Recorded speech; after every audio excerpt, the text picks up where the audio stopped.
This is a video about photography by the poor, lazy photographer. That would be me. I'm poor, I'm lazy, but I'm a photographer. Now, first, we'll talk about lenses. I use the 24mm for outdoors and for video.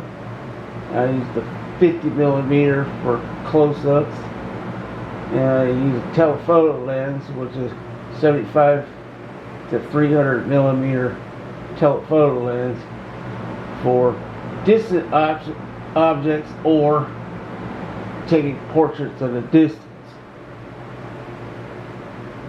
And once you get your lens on your camera, then you gotta set, if you're doing photography, taking still photos, you can set your mode to FV if you have one of the newer Canon cameras.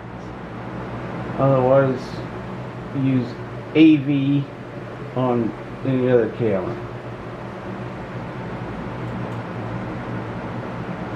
And then when your screen comes on, it'll show that you're in FV mode.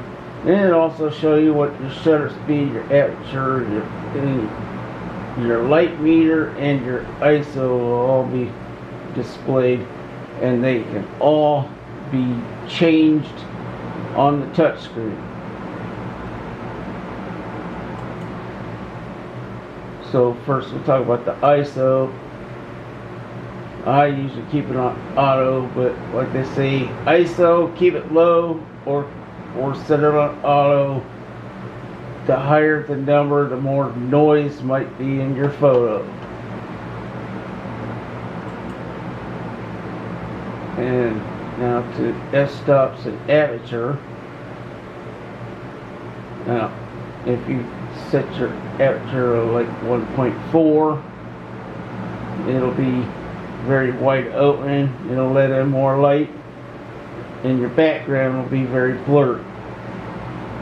You set it to 5.6, it'll be partially closed down. You'll have a partially blurred background, but a lot of your depth of field will be deeper.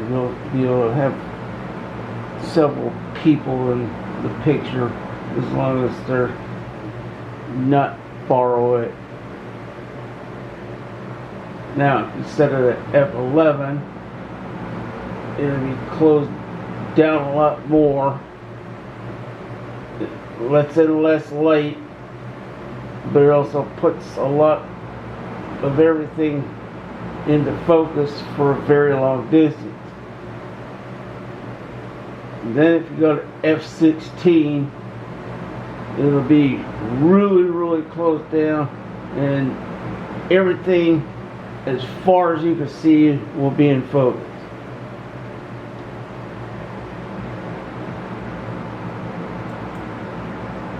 Now, shutter speed. Now, at 1/250th, you'll be able to pretty much freeze anything. So if somebody's jogging past you and you snap a picture of them, they'll be frozen.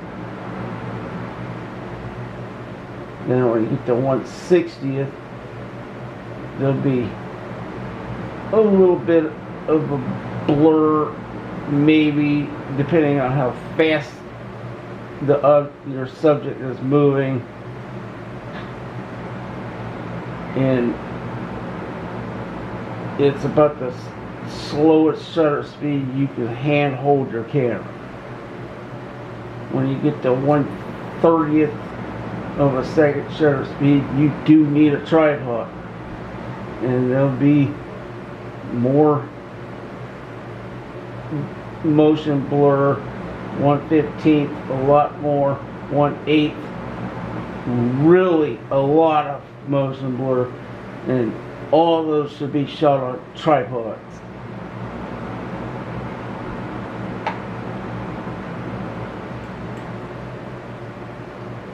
And then once you got everything else set, your light meter, it is showing 0 in the middle. It says it's a perfect shot, but if you look at the screen and it looks like it's a little too light, you can make it darker, or if it's a little too dark, you can make it lighter. And then once you got that going, you can take your picture, and that's the end of the video. And check out my website.